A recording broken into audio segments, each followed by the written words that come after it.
परमात्मा कहते हैं कल्पे कारण कौन है, कर पूजा निकाम, निष्काम भाव से भक्ति कर, जैसे मैं बता रहा हूं, और मन इच्छा फल दूंगा जब पड़े मेरे ते काम।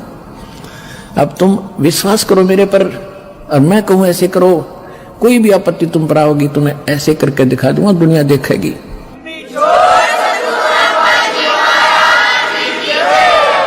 और यहां आप देख रहे हो 90% नए आ रहे हैं जो हाहाकार मची है, हाहाकार, सब क्या दुखी, कोई कैंसर है, किसी का कुछ है। हमारी आत्मा भी रोती है बैठकर, बाद में याद करते हैं परमात्मा आपके बच्चों का क्या हाल हो गया, आप पर दया करोगे दाता, इनकी बुद्धि भी आप ही बदल सकते हो। ये तो रंग रखे, रंग में काल ने मेरे एजेंट छोड़ रखे, आपका एक दास ये ज्ञान बताने वाला और लाखों करोड़ों की संख्या में इनको बहकाने वाले, आप पर दया बख्शोगे तभी यह बात शरह चढ़ेगी हमारे जीव की बस की।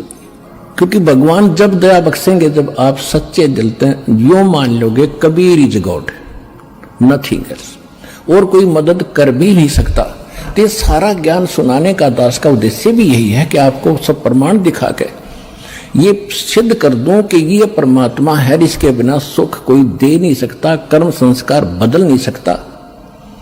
और ये अब आपको मिल गया, इसका विधि मिल गई, ये दास ने जो विधि बता दी, ये भगवान मिल गया अपने। वो काम भी भगवान ना आके करना पड़ता। तू कौन है, कहां से आया था, तू यहाँ क्यों दुख पा रहा है, तू यहाँ का वासी नहीं है, तेरा लोक कोई और है जहाँ कभी मृत्यु नहीं, जन्म नहीं होता था, कहीं रोग नहीं था, कोई विषो नहीं था। आज कितना सुंदर परिवार तुम्हारा, कितने बच्चे प्यारे लगते, बिल्कुल सही है। अरे एक मिनट में ना बेटे का पता, ना बेटी का, ना बाप का, कुंबा का कुंबा मर जाता है, फ्लड में लाखों लोग मर जाते हैं। ओए होए होए, पुण्यात्माओं तो परमात्मा ने उसको बताया, कहने लगे जी हम जब आप आओगे हम खूब आपका ज्ञान सुनेंगे, आपकी भक्ति करेंगे। परमात्मा बोले मुझे मालूम है जी तुम भक्ति करोगे, जाओ अब तक तुम मजबूरी में तो सब कहते हैं दुख में सुमरण सब करें, सुख में करे ना कोई, जय सुख में सुमरण करे तो ये दुख का ही गु होई। सुख में सुमरण किया नहीं और दुख में करते याद, कह कबीरता दास की फिर कौन सुने फरियाद। अब आप चिंतित ना होना कि अब दुख में हम आए हैं कभी हमारी फरियाद ना सुने ना, ये तो उस समय की बात थी जब तक ये ज्ञान भगवान ने प्रचार और यह जड़ी ना दी थी, तब तक कोई बेशक पुकार करें जाओ, जिसका पूर्व संस्कार नहीं है उसको कुछ नहीं मिलना, और कुछ मिलना है तो पूर्व संस्कार से ही मिलना था। अब आपको पूर्व संस्कार तो आपका सुरक्षित है ही, लेकिन आगे जो भक्ति बता दी इससे आपकी रक्षा होगी, आपकी पुकार भी सुनी जाएगी, आपके संकट भी दूर होंगे, आपका रोग भी दूर होगा, आपका मोक्ष भी होगा। ये तो नए सिरे चादर हो गए।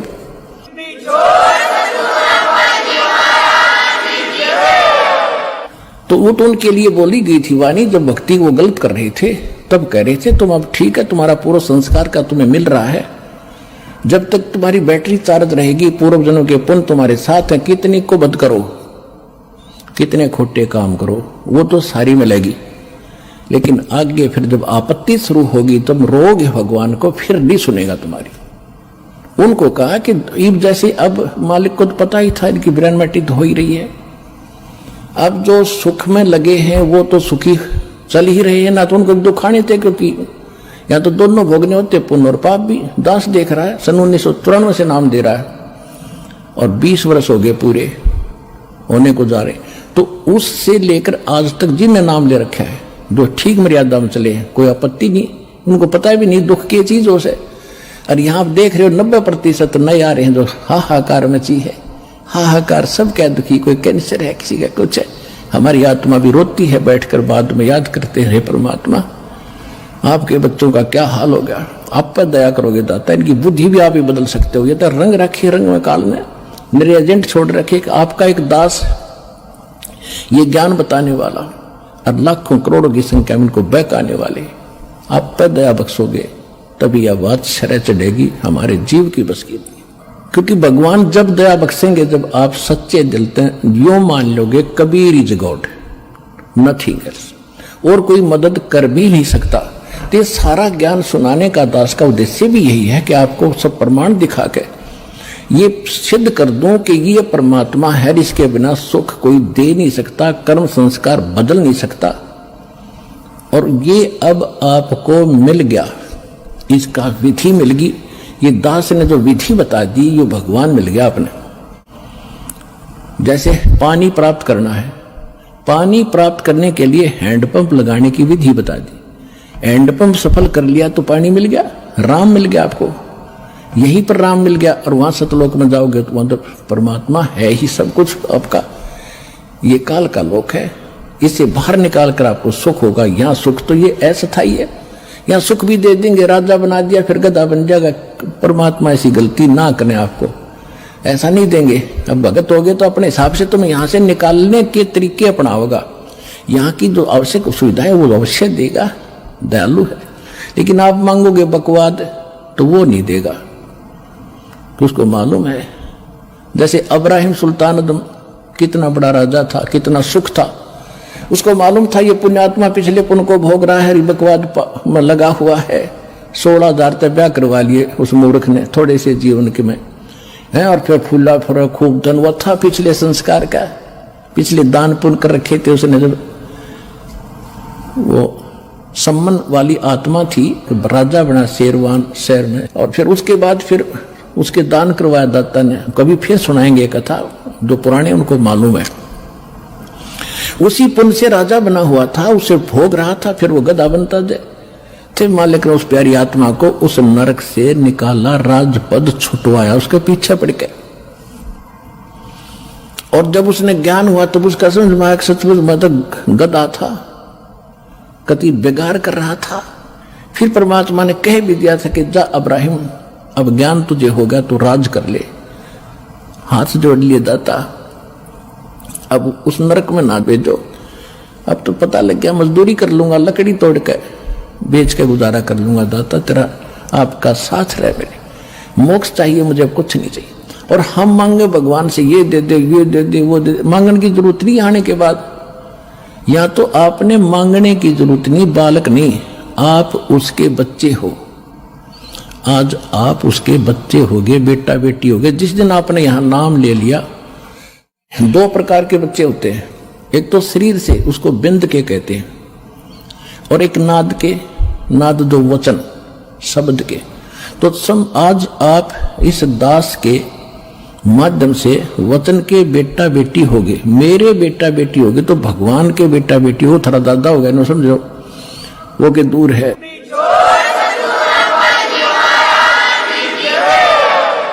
और परमात्मा कहते हैं एक लेवा एक देवा दूतम, कोई किसी का पिता नहीं पुत्र। जैसे सुखदेव ऋषि को ज्ञान था और व्यास जी के घर उसका जन्म हुआ, उसकी पत्नी के गर्भ से 12 वर्ष में तो मां के गर्भ से बाहर आया था। अब देखो पुण्यात्माओं, ज्ञान हो गया, ज्ञान तो करा देते हैं सभी, भाई भगवान की भक्ति करो नहीं तो ये हो जाए। अब ज्ञान हो गया, समाधान नहीं तो खा का वो ज्ञान। अब सुखदेव ऋषि को गर्भ से ही पता था कि बाहर जाते ही मैं अचेत हो जाते हैं, और ब्रह्मा विष्णु महेश से निकल रहे रजगुण ब्रह्मा सतगुण तमोगुण शिव, ये गुण ये हमें अचेत करते हैं, फिर हम भूल जाते हैं उद्देश्य को। अब मुझे याद है कि मनुष्य जीवन केवल परमात्मा पाने के लिए मिला है। बाहर जाकर परिवार मोह में फंस जाते हैं, भगवान भूल जाते हैं। इसलिए माँ के गर्भ से निकलते ही 12 वर्ष के शरीर एकदम बाहर आते, 12 वर्ष का शरीर का। पहले तगड़ी तगड़ी माताएं भी तगड़ी तगड़ी होती थी, और नाल को अपने कंधे पर डालकर उठकर चल पड़ा। वेद व्यास जी ने कहा कि बेटा 12 वर्ष इंतजार की, तेरी पुत्र होगा। ऋषियों को पता लग जाता है बेटा है कि बेटी, उनकी दुर्दृष्टि काम करती थी। पहले ये तो कोई था ही नहीं, लड़का ना हो लड़की ना हो, कोई हो मालिक थे, ये डिस्टर्बेंस नहीं थी जो अब शुरू कर रखी है अनजानपने में। तो सुखदेव ऋषि ने कहा था कि एक लेवा एक देवा दूतम, और कोई किसी का पिता नहीं पुत्रम। ऋण संबंध जुड़ा एक ठाठा, अंत से सब 12 बैठा कि पिताजी ना जाने कितनी बार तू मेरा बाप और मैं तेरा बेटा हो लिया, ना जाने कितनी बार मैं तेरा बाप और तू मेरा बेटा हो लिया। ये पूरी चिट्ठी मेरे पास है, और इब क्या गलती करूं नहीं, मैं शक्ल भी ना देखूं तेरी बाप, मेरी मोह हो जाएगा आपके अंदर। यूं कहकर पिछले संस्कार से सिद्धि से उड़ कर चला गया। पिछला बैटरी चार्ज थी, अब उसको ज्ञान भी था, राजा जनक गुरु भी बना लिया, और फिर भी मोक्ष नहीं, क्योंकि राजा जनक कोई ज्ञान नहीं था कि जितना ज्ञान था बता दिया। विष्णु का पुजारी था, विष्णु लोक में वो चला गया राजा जनक, विष्णु लोक में सुखदेव चला गया। अब राजा जनक को परमात्मा उस समय भी मिले थे, लेकिन जब घने ठाठ से थे, वो समय नहीं था जो दास आपको यहां लाना चाहता है कि ये समय था मोक्ष का। राजा जनक जो थे पहले सतयुग में राजा अम्बरीश थे, वो विष्णु पुजारी थे, और ये दुर्वासा जैसे ऋषि तोब थे, बड़ी सिद्धि वाले थे, सब उस तो डरते थे। अम्बरीश ऋषि ऐसे साधक थे, शील संतोष के थे, पिछले जन्म के संस्कारी थे। दुर्वासा की सिद्धि ने भी काम नहीं किया उसके ऊपर, आप पे फेल हो गया, बल्कि राजा अम्बरीश के पैर पकड़कर जान बचवाई थी उस दुर्वासा ऋषि। और वही ऋषि अगले जन्म में फिर राजा जनक हुआ, और वही राजा जनक फिर चला गया स्वर्ग में। रास्ते में काल कैसे चोरी करता है, कैसे ठगता है आपको। पुण्यात्माओं, एक एक प्रश्न को ध्यान से रखना, प्रत्येक में एक न्यारा न्यारा गुड़ रहस्य निकलेगा। जब राजा जनक ने अपने शासन काल में, जीवन काल में राजा था, बहुत गुने धर्म पुण्य किए थे, बड़ी बड़ी यज्ञ की थी, 100 मन घी की, सैकड़ों की संख्या में, और काफी दान किया था, गौवें दान की थी ब्राह्मण ऋषियों को। लेकिन वो मंत्र ठीक नहीं थे, जैसा किया दान धर्म वो तो मिलेगा ही मिलेगा। तो राजा जनक जब जाने लगा, विमान में बैठकर जा रहा था, काल के दूत वहां से, रास्ता था एक, वहां से ले जा रहे थे। वो काल के दूत नहीं थे उसके साथ थे विष्णु जी के गण, विष्णु जी के गण, और साथ में कुछ यमदूत भी उसी जहाज में बैठे जा रहे थे। तो वहां जाकर जब एक नरक के साथ से उनका विमान गुजर रहा था, तो नरक के अंदर 12,000 आत्माएं अपने किए हुए पाप कर्मों का वहां दंड भोग रहे थे, हाहाकार मचा था, चिल्ला रहे थे। और वो राजा था, दयालु राजा था, अपने राज्य में किसी को कोई दुख होता था तुरंत उसका निवारण करता था, उसको शांति देता था, किसी को दुखी नहीं होने देता था। तो जब उसने वहां जाकर हाहाकार मची देखी, तो कहा कि पार्क दो, विमान रोको। विमान रोक दिया कि ये चिल्लाहट कहां से आ रही है, कौन दुखी है इस नगरी में। उन्होंने बताया जी ये नगरी नहीं है तो नरक है, इसमें 12 करोड़ आत्माएं इसमें दुख अपना कर्म का दंड भोग रही हैं। राजा ने कहा कि इनको को छोड़ दो, इनको निकालो इससे। तो पार्षदों ने जो साथ गए थे भगवान के दूत, उन्होंने कहा कि राजन, या आपका हुक्म नहीं चलेगा, या तो धर्मराज का हुक्म चलेगा कि धर्मराज को बुलाओ, और नहीं तो मुझे भी यहीं छोड़ दो, मैं भी इस नरक में इनके साथ ही रहूंगा, आगे मैं भी नहीं जाता। अब वो संदेशा धर्मराज के पास गया। धर्मराज ने आके पूछा कि राजन, क्या कारण है कि ये सब इनको छोड़ो, ये बहुत दुखी हो रहे हैं, मुझसे देखा नहीं जाता। तो उसने बताया जी देखो, यहां ऐसा नहीं होता, जिसने जैसा कर्म किया वो भोगना ही पड़ेगा। ये मेरी बही, मेरी पैड में लिखा है, रिकॉर्ड में, इनको कोई बदल नहीं सकता, मेरी ताकत नहीं है बदलने की। तो राजा जनक ने कहा कि मुझे भी यहीं छोड़ दो, कि ये भी मैं नहीं कर सकता, आपको यहां छोड़ने का आदेश नहीं भगवान का, आपको कैसे छोड़ूंगा।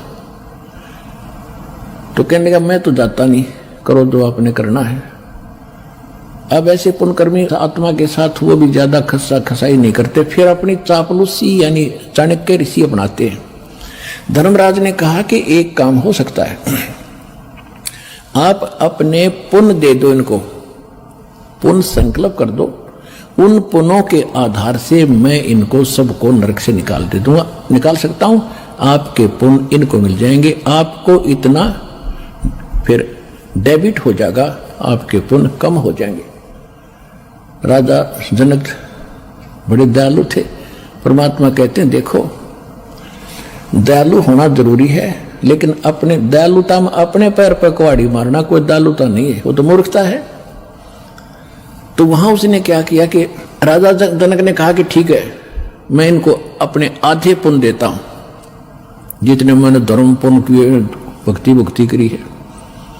ठीक है, उसने उधर से काट के उन सब को बांट दिए, आधे पुण्य 12 करोड़ में बांट दिए। उनको सबको बाहर निकाला, अलग से विमानों में बैठाया, राजा के पीछे पूरा लश्कर भेज दिया, चल। अब वो सारे स्वर्ग में चले गए। देखो पुण्यात्माओं, ये आपके चोरी हो रही है, आप कहां तक ठग लेता है, काल का जाल कितना भयंकर है। तुम तो यहां तो पता ही नहीं, या तो आप ठगे जाते हो, आपके पास तो कोई पूंजी है कोई नहीं, वह बांट बूट के यहीं हो लिए, उसको तो और पूंजी लेकर जा रहा था, वहां ठग ली। अब वो 12 करोड़ आत्माएं पहुंच गई स्वर्ग में, ठाठ से रह रही है उसके पुण्य से।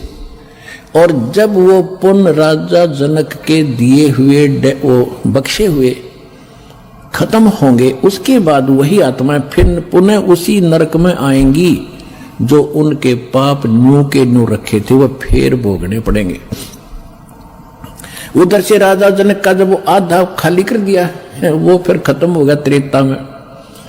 द्वापर में तक वो वही रहा, स्वर्ग में इतने पुण्य थे। अब कलयुग में वही आत्मा राजा अम्बरीश की राजा जनक बने, फिर राजा जनक की आत्मा ये श्री नानक देव जी बने तलवंडी के अंदर। तलवंडी पंजाब यानी पाकिस्तान के अंदर एक तलवंडी गांव है, वहां पर एक कालू राम मेहता खत्री यानी अरोड़ा, उसके घर जन्म हुआ। उसका पिता पटवारी था और स्वयं ये नौकरी करने लगे। फिर एक सुल्तानपुर शहर में एक राजा था, नवाब था, और वहां इसकी बहन ब्याही थी नानक साहिब जी के, जो सिख धर्म के प्रवर्तक हैं श्री गुरु नानक देव जी। ये आदरणीय आत्मा कहाँ थी? अम्बरीश, सतयुग में राजा अम्बरीश, लाखों करोड़ों सेना इसके साथ, और जय जयकार होती। राजा जनक, लाखों सैनिक, लाखों नौकर इसके हाथ जोड़े खड़े रहते थे। और फिर वही अपने पुण्य से खत्म करके क्या बने? स्वयं सुल्तानपुर के नवाब के एक मोदी खाने में नौकर बने। अब परमात्मा याद दिलाते रहे, बोली आत्मा अब सुन ले इस विधान को जो हम बताने चाहते हैं। जब तक हम कबीर परमात्मा की भक्ति नहीं करेंगे, मोक्ष नहीं हो सकता, चाहे कितना कुछ बन ले। अब नानक साहिब जी मोदी खाने में नौकरी करते थे। सुल्तानपुर शहर के पास एक नदी बहती थी, बेई नदी। वहां सुबह सुबह सभी उस शहर के लोग स्नान करने जाते थे। परमात्मा काशी में प्रकट थे उस समय कबीर जी। एक वहां पर मिले, जब नानक साहिब जी स्नान करने गए थे तो पहले दिन तो चर्चा हुई कि मैं कबीर हूँ, काशी में रहता हूँ, धानक का काम करता हूँ, मैं तो आपसे ज्ञान पूछने आया हूँ, मुझे ज्ञान बता दो, मुझे ज्ञान का पता नहीं है, आप तो महापुरुष हो, बड़े भक्त हो। गुरु नानक देव जी जो थे ये हिंदू थे, कालूराम मेहता के इनके घर जन्म था, और इन्होंने ब्रजलाल पांडे से गीता पाठ पढ़ा, गीता पढ़ा करते थे, उसका ज्ञान सुना करते थे। उसके आधार से विष्णु जी को पूर्ण परमात्मा मान लिया था। श्री कृष्ण जी भी विष्णु अवतार माने जाते हैं। तो ये बातें होकर परमात्मा चले गए। दूसरे फिर कुछ दिन के बाद फिर उस दिन परमात्मा ने सारी बता दी थी कि विष्णु की यह स्थिति है, कृष्ण की ये स्थिति है, इसे मोक्ष नहीं हो सकता। और गीता में ये खुद गीता ज्ञानदाता कहता तू उसकी शरण में जा तब तेरा मोक्ष होगा। वो कौन है? मुझे इसका ज्ञान बता दो, फिर मैं आपको गुरु बना लूंगा। तो उस समय तो नानक जी को दुख हुआ, क्योंकि और भी बैठे थे सरोता। तो कबीर साहब उठकर चले गए कि ये नाराज हो जाएगा, आगे नहीं सुनेगा। लेकिन रात को चक्कर बंध गया कि ज्ञान सारा का सारा सच्चा, मैं तो गलती कर रहा हूं। अब के वो कभी आए, किसी प्रकार मुझे दर्शन दे, सारा ज्ञान सुनूंगा। कुछ दिनों के बाद फिर इसी प्रकार स्नान करने के लिए उसी प्रतिदिन जाते ही थे। 3-4 महीने के 6 महीने के बाद उनकी खूब तरफ देखकर परमात्मा जिंदा महात्मा बड़ा का रूप बनाकर उसी बेई नदी पर चले गए, जहां वो स्नान करने की तैयारी कर रही थी। तब वहां से सतलोक लेके उन्होंने छलांग लगाई दरिया में नहाने के लिए। परमात्मा ने उनको वहीं से अदृश्य कर लिया, स्वयं भी साथ लगा दी छलांग, अदृश्य कर लिया और शव को कहीं और रख दिया। अब स्ट्रीम में जिधर से जल आ रहा था, लोगों ने सोचा, वहां स्नान करने वाले सैकड़ों की संख्या में नगर के लोग थे।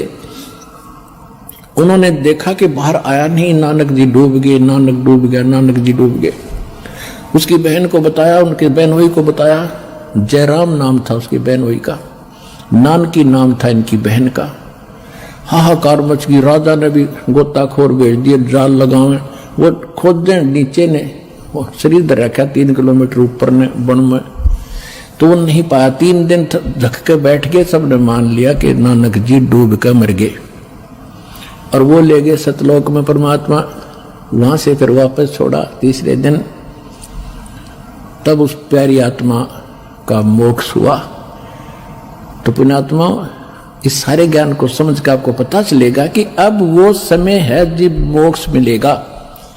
और जब तक हम कबीर साहब की शरण में नहीं आएंगे, इसको नहीं पहचानेंगे, मुक्ति नहीं हो सकती। चाहे कितना शर पटक लो, ऋषियों ने कितना समय बिता दिया जंगलों में, हो शरीर कितना कष्ट दिया, सुख के पंजर हो गए, भगवान नहीं मिला। फिर सिद्धियों से खेलने लगे, सिद्धि मिल गई हठयोग करने से।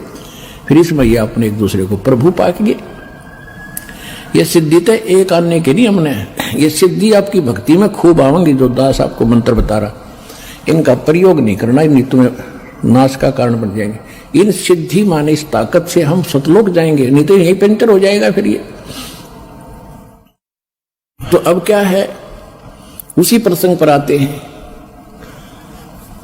वहां सबको समझा रहे थे भगवान, सारी कहानी बताई और कहा कि तुम जाओ, जिनको तुम भगवान मानते हो वो तुम्हें खा रहा है, जिसको तुम निराकार कहते हो वो साकार है, ये सामने आ रहा है।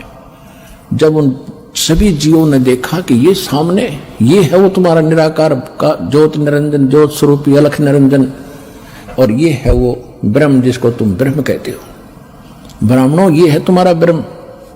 अब तुम्हारी अक्ल मारी जा रही है। देवी पुराण के अंदर 7वें स्कंद में हिमालय राजा को जब ज्ञान दे रही है देवी दुर्गा जी, वो बता रही है कि तुम ओम नाम का जाप करो, ब्रह्म की भक्ति करो, और सब बातें छोड़ दो, किसी की पूजा मेरी भी मत करो, और अनन्य मन से उसकी भक्ति करो, उसको प्राप्त हो जाओगे। वो ब्रह्म लोक में रहता है, वो ब्रह्म लोक में रहता है ब्रह्म, वहां चले जाओगे। और ये नहीं को निराकार, फिर निराकार की तरह तो सब जगह है। पुराणों को भी ना समझाए है। वेद पढ़े पर भेद न जान, ये बाँचे पुराण 18, और पत्थर की पूजा करें ये भूल गए सिरजनहारा। कहते हैं वेद पढ़े, पढ़ भूले, अर्थ ना खुले। वेद पढ़े, पढ़ भूले, पढ़ तलिया लेकिन अर्थ ना खुले, इसलिए ब्राह्मण मोक्ष प्राप्ति नहीं कर सके। फिर क्या बताया, गुरु बिन वेद पढ़े जो प्राणी, समझुन सौर रहे अज्ञानी। गुरु बिन काहु न पाया ज्ञाना, जो थूथा बूछड़े मूड किसाना। अब जैसे सरसों का जोड़ा होता है, भूस, या ये धान निकालते हैं, उसकी प्राण भूस होता है, और कोई मूर्ख उस प्राण में ठाठा पटकन लग रहा हो, और कोई इसको कहे क्या कर रहा है कि धान निकाल रहा हूं धान इसमें थोथे भूस में माथा मार रहा है। तो जब तक सतगुरु नहीं मिलेगा तो ये अन्य साधनाएं हैं, थोथा भूस कूटना, तो इससे कुछ लाभ नहीं होना, कितना प्रयत्न कर लो। वो तो धान गेहूं नो के नो धान हो, जब मारे क्या पटक पटक गड़ पड़े, ढेर लाग जाए थोड़ी देर में। तो वो सतगुरु आज ये दास है उस परमात्मा का भेजा इस कलयुग में, ये याद रखियो।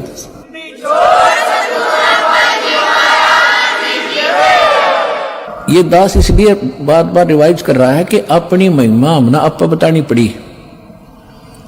परमात्मा खुद आए थे, हम ही अलख अल्लाह हैं, कुतुब गोस और पीर, गरीबदास खालिक दनी हबरा नाम कबीर। ए स्वामी सृष्टा में सृष्टि हमारे तीर, दास गरीब अधर बसों में अवगत सत कबीर। पर ना समझ में आई, जब स्वामी रामानंद जी को परमात्मा ऊपर ले गए, सारी स्थिति दिखाई, जब छोड़ा, जब मान गए कि दो ठोर है, एक तू भया एक से दो, और गरीबदास हम कारणे आए हो मगदो। बोलत रामानंद जी सुनो कबीर करतार, गरीबदास सब रूप में तुम ही बोलनहार। जब भगवान बता रहे थे सबको, कोई नहीं माना, वो भी रामानंद ने इसलिए मारना पड़ा कि आंखों देखाया। तो पुण्यात्माओं, यहां भगवान ने अपनी महिमा पे बतानी पड़ी, इस दास ने भी अपना बतानी पड़ी कि मैं उस कबीर का दास हूं जो सारी सृष्टि का मालिक है, और वो ज्ञान और सतगुरु आज ये दास ही है।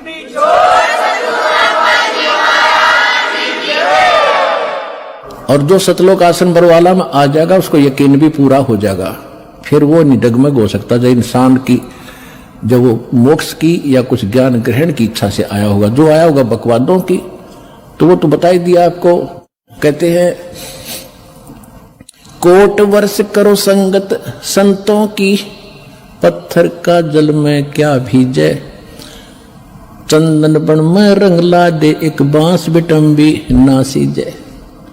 कहते हैं जैसे पत्थर को तो 20 फुट जल में डाल दो, 2 टुकड़े, और बाहर निकालो 10 वर्ष बाद, चाहे 6 घंटे बाद, और फिर उसको एक दूसरे से लगा दो। उसमें जो के तुम गुण हैं, गुणों में परिवर्तन नहीं हुआ, चिंगारियां निकल रही हैं उससे। और इसी प्रकार चंदन का जो पेड़ वृक्ष होता है, आसपास के सभी नीम को, जंडी को, पीपल को, जितने भी पेड़ होते हैं अपनी महक छोड़ छोड़ कर चंदन जैसी महक वाला बना देता है, बहुमूल्य बना देता है। लेकिन एक बांस होता, बांस जिसकी लाठी बने, मच्छरदानी बने, इसका असर नहीं होता चाहे उस चंदन के वृक्ष के साथ में उग जा, उसमें वो ग्रहण करने का गुण ही नहीं है।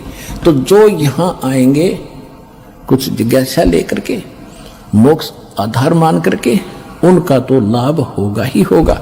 उनको तो समझ में आ ही जाएगा कि विश्व में आज कोई गुरु नहीं है, इस दास के अतिरिक्त सतगुरु भी नहीं है।